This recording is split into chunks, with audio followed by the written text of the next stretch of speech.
Alright, welcome back, guys. In our last video, we talked about how you could aim at the ideal, what it means to aim at the ideal.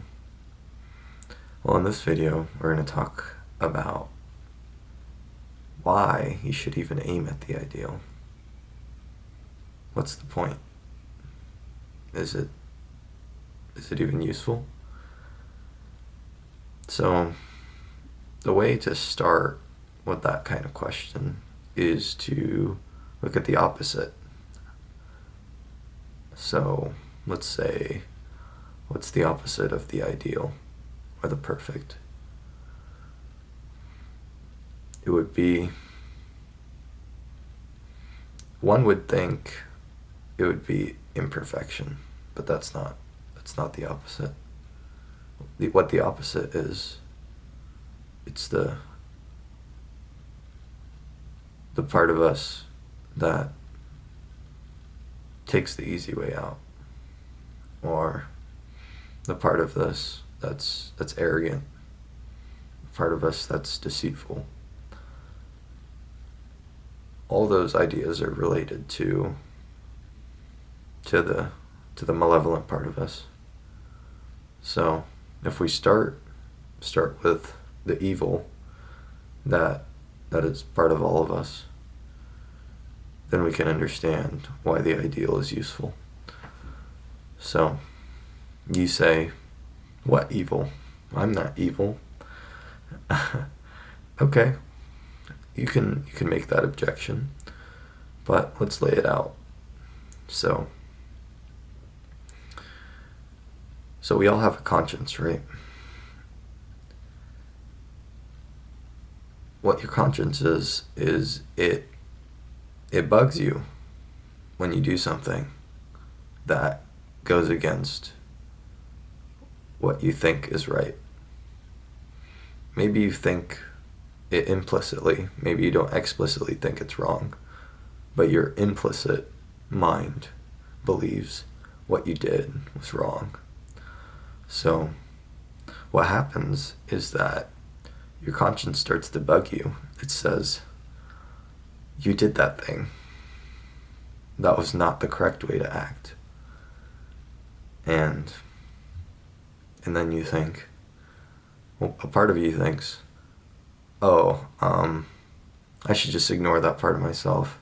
I have a justification. I'm rationalizing it. I had to do that thing because my job was at stake, or I was going to lose money, I was going to lose a relationship, whatever it might be. You had to lie, let's say, for example, and it's bugging your conscience now. What that means when it bugs your conscience is you became weaker in a sense, You sacrificed the better part of yourself for a lesser part. And your mind is recognizing that, and it's not letting it go. So what that means is that you've taken a little step towards the worst part of yourself. You've taken a little step towards becoming a malevolent person or evil person. Because what you can also do, what we just went over, is you can rationalize and avoid thinking about it. You can say, I had to do this thing. And if you keep ignoring your conscience, you're slowly paving the road to hell for yourself. What I mean by hell is, I think about it psychologically. It's the place where your conscience it's killing you. It's killing you inside. It's not letting you sleep. It's making you weak because of what you've done. So I think of hell as a process. It's the process of being cruel to others, deceitful, arrogant. It's it's not a place you go to. It can be, maybe, I don't know. Maybe it's a place you go to after life, but who knows? But you can create hell on earth. We've had that before. We've had that in countries where tyrants ruled and the people all lied. For example, Soviet Union, Maoist China, Nazi Germany, all these places where people were in concentration camps, where they were put there and they were forced to work. But what the work was, it was not productive work. It was just to have you die faster. It was a justification. So, what I'm trying to say is that you might think that telling a small lie is trivial, and you're not a bad person. You're a good person, right? But what I'm telling you is if we collectively tell small lies, we have to cover those up with progressively larger and larger lies. And what you end up with at the end of that is a society where no one tells the truth. It's all lies. And that's a horror show. We don't want that. So, why aim at the ideal? Because otherwise, we get the opposite. And it would be better if we stayed the hell away from that.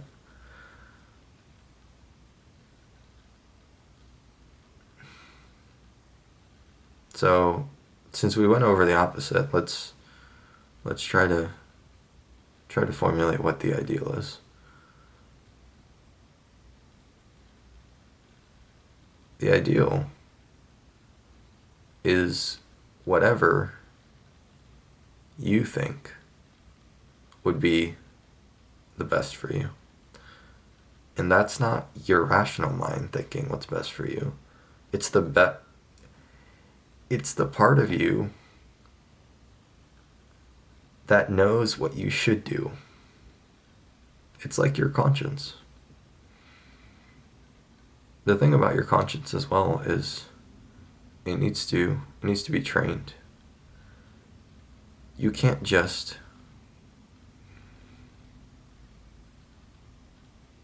start telling the truth right away.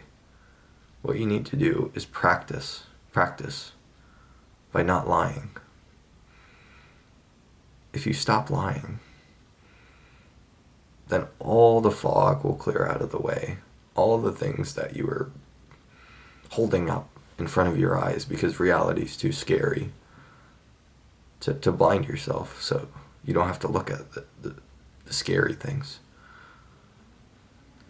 But as you stop telling lies, you slowly start approaching the truth. And your conscience detects that truth, and it starts working in a way that allows you to act truthfully. What I mean by that, acting truthfully, is it's practical. It's you're acting in a way that's it's consistent with reality. So you're adaptive. You're in an adaptive mode.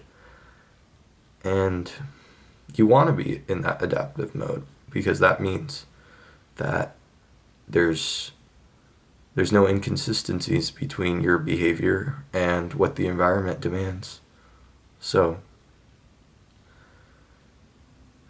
back to what the ideal is.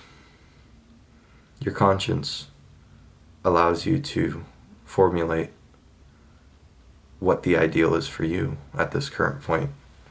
We might have different ideals because we're at different points in our development, so you don't have to have the perfect ideal right away. You could start with something that allows you to get quite a bit away, a ways in the direction of bettering yourself. So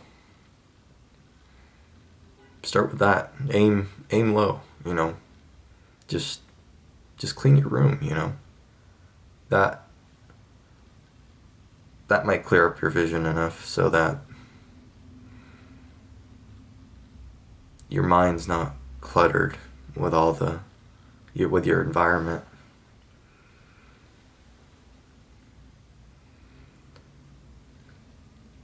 It might allow you to see a little bit sharper, and then you might be able to formulate a higher ideal, in a sense. But it's difficult because we want to fix everything at once sometimes, but we can't because we're too limited. At least at the start. We have to learn how to expand ourselves, and we need to learn what to do with our competence. When your time comes, people will let you know that they want you to solve their problems. They'll be asking you. So let's end there. We tried to answer the question, why aim at the ideal? Hopefully we got a little ways in that direction. Thank you for watching. Bye-bye.